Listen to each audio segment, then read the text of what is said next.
The arena floor trembled beneath Syrah's boots as she stumbled backward, her twin blades clattering uselessly against the sand-covered stone. Blood trickled from a gash above her eye, blurring her vision. Across from her, the Crovar champion advanced with the patience of a predator that knew its prey had nowhere left to run. Syrah was Velothian, a warrior race bred for combat across 7 generations. Her people had conquered 14 star systems through strength of arms alone, but none of that mattered now. She had failed. The tournament on Nexus Station was supposed to be her moment of glory. Representatives from 40 species had gathered to witness the trials of ascendancy, where the greatest fighters in known space competed for honor, territory, and lucrative contracts.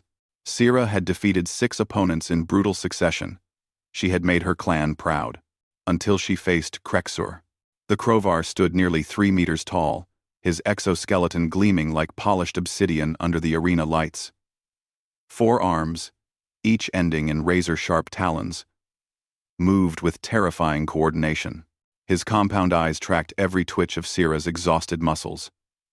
The crowd roared their approval as he raised one massive claw for the killing blow. Syrah closed her eyes. At least, she would die as a warrior. But death didn't come. Instead, she heard a sound, a high-pitched whistle that cut through the arena's cacophony like a blade through silk. Then came the impact. A sharp thunk that resonated with finality. Syrah's eyes snapped open. Krexur stood frozen mid-strike, his compound eyes glazing over. For a heartbeat, nothing happened. Then the champion's massive frame swayed once, twice, and crashed forward like a felled tree, sending up clouds of sand as he hit the arena floor. Unconscious, the crowd fell silent. Embedded in the weak point of Krexur's exoskeleton, a gap barely wider than a finger at the base of his neck, was an arrow. Not an energy bolt. Not a plasma dart. An actual, primitive arrow with fletching made from what appeared to be real feathers. Syrah's head whipped toward the source. Standing at the arena's edge, just outside the combat circle, was a human. She had heard of them, the newcomers from a backwater world called Earth, recently admitted to the Galactic Council despite their laughably primitive technology.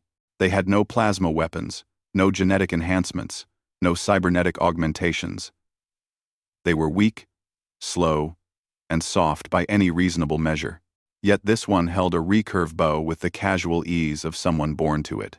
Match violation. The Crovar delegation erupted into furious chittering. Outside interference. The human must be executed. The human Arven, according to the identification beacon, now flashing on the arena's display, lowered his bow and walked calmly into the combat circle. He was unremarkable by galactic standards. Barely 2 meters tall, lean build. No visible weapons beyond the bow and quiver on his back. He wore simple clothing that wouldn't have been out of place in a historical archive. "I invoke right of intervention," Arven said in flawless galactic standard, his voice carrying across the silent arena. "Under tournament law, subsection 7, paragraph 3, the adjudicators, 3 robed figures of different species, consulted their datapads frantically.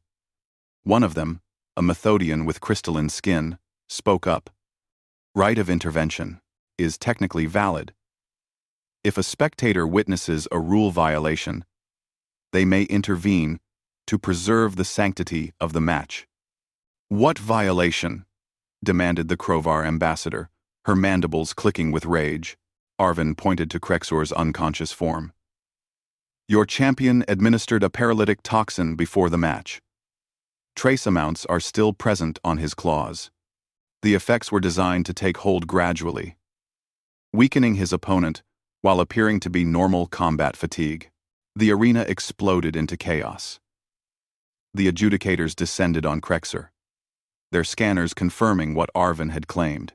The Crovar delegation's protests turned to denials, then to threats, before station security forcibly removed them from the premises. Syrah stared at the human in disbelief. "You saved me. Why?" Arven picked up one of her fallen blades, and offered it to her, handle first. I watched your previous matches. You fight with honor. You deserved better than to die because someone cheated. But you're human, Sira said, accepting the blade. Your species has no stake in these tournaments. No territory to gain. No contracts to win. Why risk the wrath of the Krovar Dominion? Something flickered in Arvin's eyes, not quite amusement, but something deeper. That's where you're wrong. We have everything to gain. Not territory or contracts, but something your people seem to have forgotten. What? Respect. The word hung in the air. Sira realized that every being in the arena was watching them now. Watching this supposedly primitive human who had dropped a champion with a single arrow from a weapon that belonged in a museum. Humans don't have plasma rifles or energy shields. Arvin continued, slinging his bow across his back. We can't shatter planets or bend gravity, but we've been hunting with bows for 50,000 years.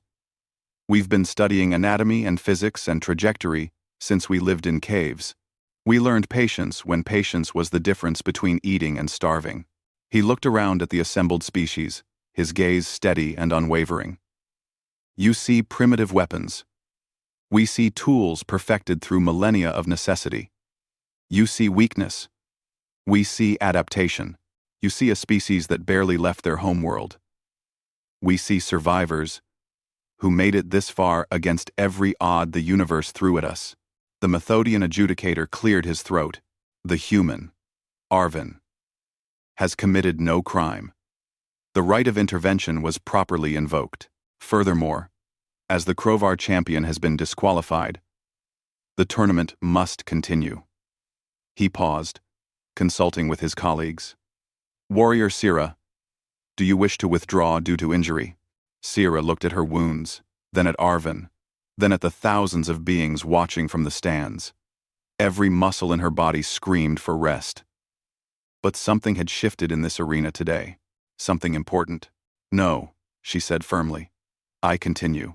She would go on to win the tournament that day, defeating 2 more opponents before claiming the championship. But it wasn't her victory that would be remembered across the galaxy. It was the image of a human with a bow, standing calmly in an arena surrounded by species that could crush him with their bare hands, demanding and receiving respect. Within a year, human mercenaries would be among the most sought after in known space. Not because they had the best technology, but because they had something more valuable. The ability to see what others missed, to strike with precision when others relied on force, and to turn primitive tools into instruments of devastating efficiency.